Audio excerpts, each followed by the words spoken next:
RFI y France 24 presentan Carrusel de las Artes. María Carolina Piña.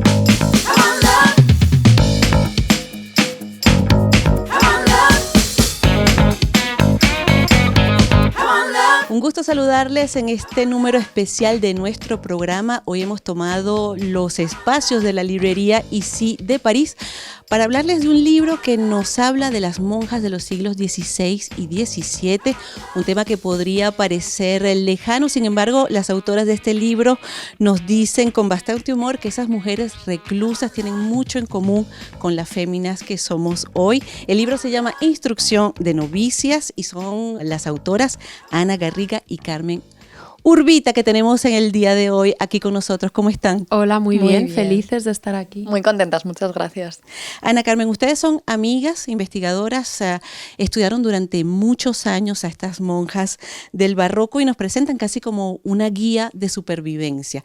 Ustedes aseguran que las monjas del barroco o los problemas que tenemos en el presente, seguramente las monjas del barroco los conocieron también. Eso es. Sí, efectivamente. Nosotras, nos conocimos hace ya mucho tiempo, en 2016, cuando empezábamos a cursar nuestros estudios de doctorado en estudios hispánicos, y las dos teníamos como una pasión desmedida por el estudio de las monjas de los siglos XVI y XVII, y poco a poco, a medida que investigábamos y que las leíamos, nos dimos cuenta que además de descubrirnos como mundos apasionantes, también se convirtieron como en una especie de anclaje para nosotras en el presente, como que nos ayudaba mucho a vivir nuestro día a día la idea de encontrar una genealogía que nunca se había mencionado, la idea de dónde estaban todas las mujeres que escribían, todas las mujeres que creaban comunidades intelectuales, afectivas, y estaban todas en los conventos, solo había que buscarlas. Por eso repetimos mucho machaconamente que todo lo que te esté pasando a ti ya le pasó a una monja de los siglos XVI y XVII, porque aunque pueda sonar, como decías, muy remoto,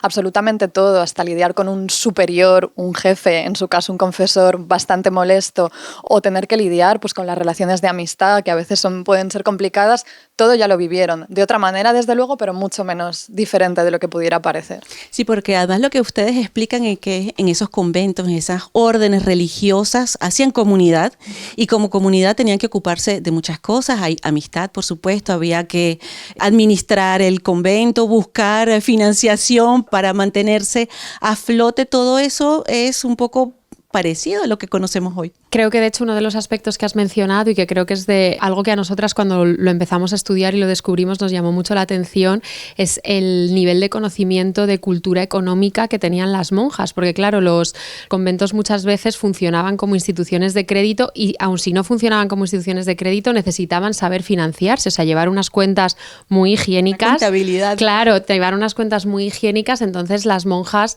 la mayoría de ellas, no solo las contadoras del convento, tenían una relación con las finanzas constante. Y bueno, Santa Teresa, que siempre se la imagina una como en un arrebato místico, como en la escultura de Bernini, y ella en sus cartas decía que ella lo que era baratona y negociadora, o sea que todo lo quería mejor y más barato. Y obviamente lo era, pero no solo con el dinero, que eran, como dice Ana, que llevaban las cuentas meticulosamente, porque era la única manera que tenían de sobrevivir y llevar adelante la comunidad, sino en realidad cualquier cosa que estuviera pasando fuera, ellas eran muy conscientes. Tenemos esta idea de la clausura como un lugar muy encerrado, muy aislado, completamente al margen de lo que estuviera pasando fuera en la sociedad, y ellas en realidad estaban muy al corriente de cualquier noticia que sucedía. Si sucedía, no sé, lo que sucedía en Roma, ellas ya lo sabían en cuanto llegaban las primeras cartas, las leían juntas y se ponían a hablar sobre ello, y por lo tanto intervenían en asuntos de política.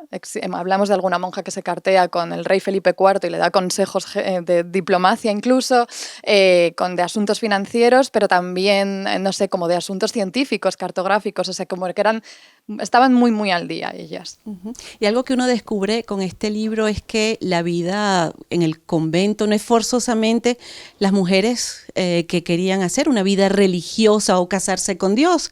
Era también una forma, a veces, de escapar de sus familias.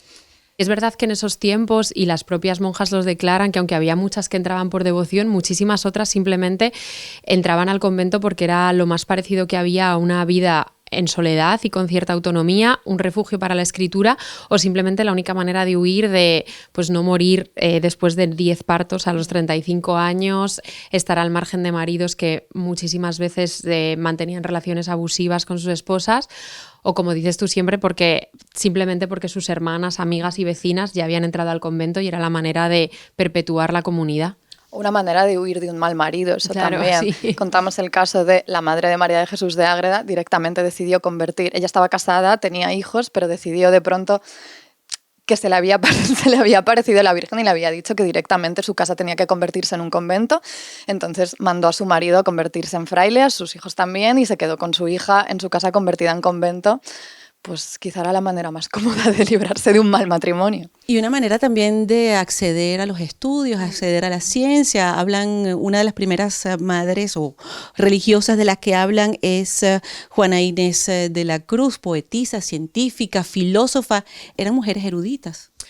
Sí, en muchos casos lo eran y de hecho nuestra defensa con este libro también es en parte que junto a los casos muy conocidos y muy celebrados de mujeres como Sor Juana Inés o como Santa Teresa, de las que es fácil encontrar ediciones de sus textos, se han leído, se han estudiado, se las celebra más allá de por su vida espiritual, nuestra defensa es un poco subrayar que no eran casos aislados, o sea que ellas dos no eran como una rara avis que de pronto florecieron en unos conventos, sino que realmente detrás de los muros de la clausura había muchas mujeres inmersas en actividades intelectuales. Cierto es que el caso de Sor Juana es especial, o sea, como que el nivel de erudición que alcanzó y los medios que tuvo para formarse en disciplinas de lo más variadas, pues no era lo más habitual, otras lo tenían mucho más difícil, pero aún así se daba. E incluso es muy interesante también pensar en monjas que pertenecían a familias pues, donde tenían menos oportunidades educativas, ya incluso antes de entrar al convento, o menos acaudaladas, o estaban en conventos en los que no iban a tener una oportunidad de formación tan grande, pero aún así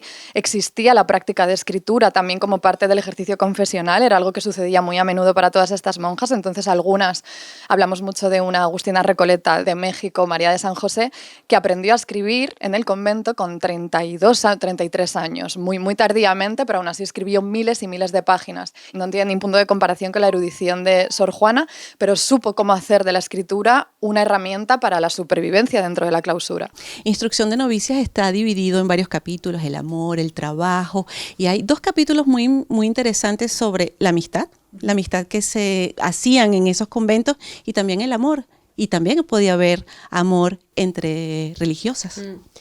Sí, nosotras con el capítulo del amor, que yo creo que es de los que más hemos disfrutado escribiendo, porque no queremos desvelar demasiado el libro, pero hay algunos como testimonios inquisitoriales que la verdad son jugosísimos, pero también lo que intentábamos defender en ese capítulo y presentar al mundo y es la idea de que frente a este género de películas pues como Benedetta o todas las películas del género Nunsploitation que presentan los conventos como lugares como de erotismo desmedido o como de histeria colectiva, como que las monjas también supieron construir relaciones afectivas y amorosas muchísimo más sosegadas, simplemente como relaciones mantenidas durante muchos años en las que se cuajaba un amor que pues a veces era físico y a veces no, pero que se aleja mucho como de esa visión pues como casi voyeurística que tenían los inquisidores de entonces y que parecen tener ahora como algunos directores de cine.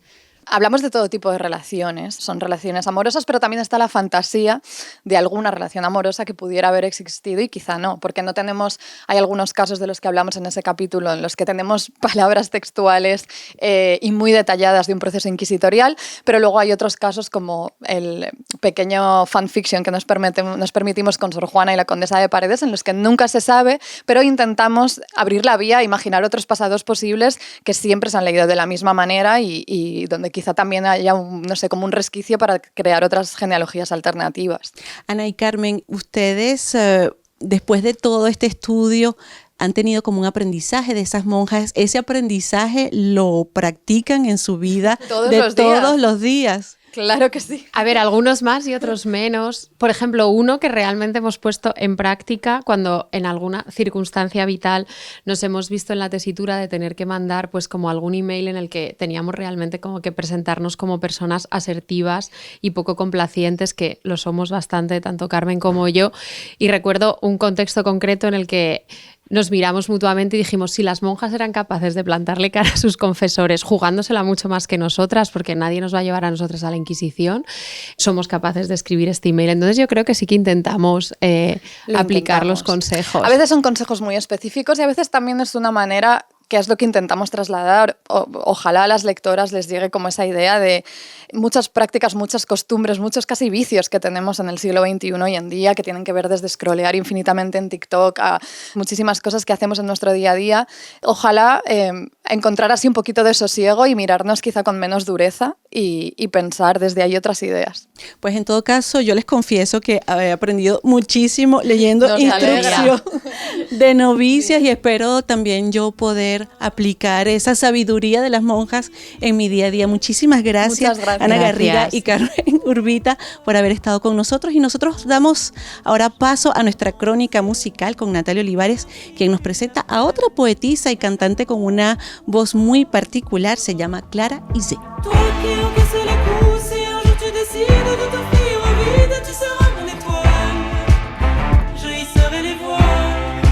En esta crónica musical 100% femenina hemos entrevistado a Clara Isé. Clara Isé es una autora, compositora, poeta y ella compuso la canción Soberana para todas las mujeres de su vida y se ha vuelto sin querer un himno para todas las mujeres del mundo.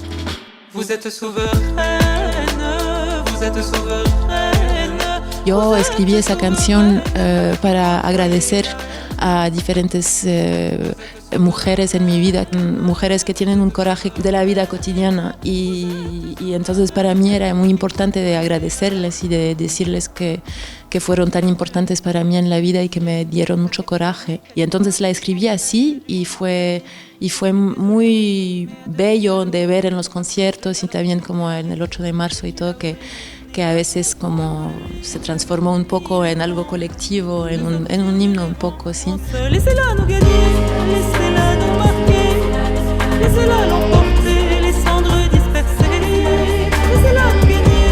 Hemos conocido a Clara Isé en el Instituto Cervantes. Ella lleva sus himnos a las grandes salas, pero también a las pequeñas para guardar ese contacto íntimo con su público.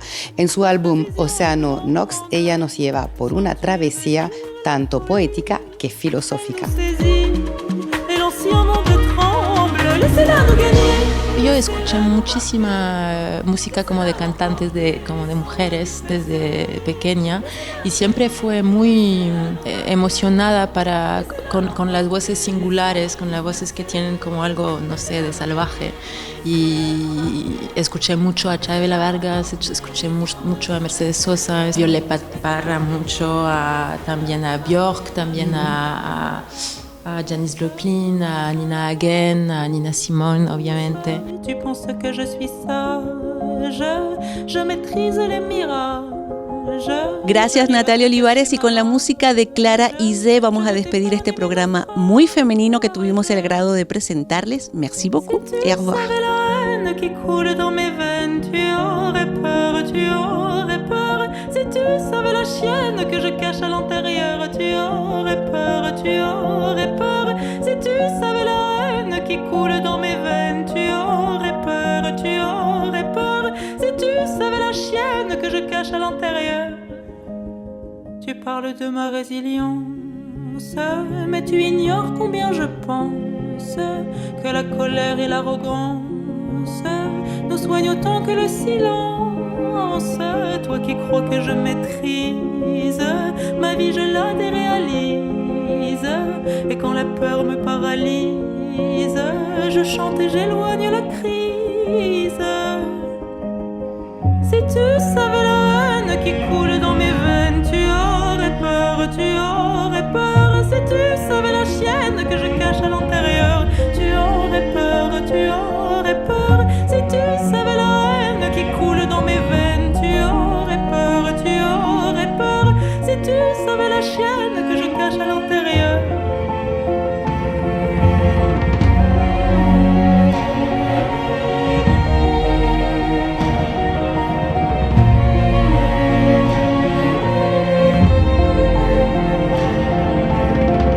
Si tu savais la haine qui coule dans mes veines, tu aurais peur.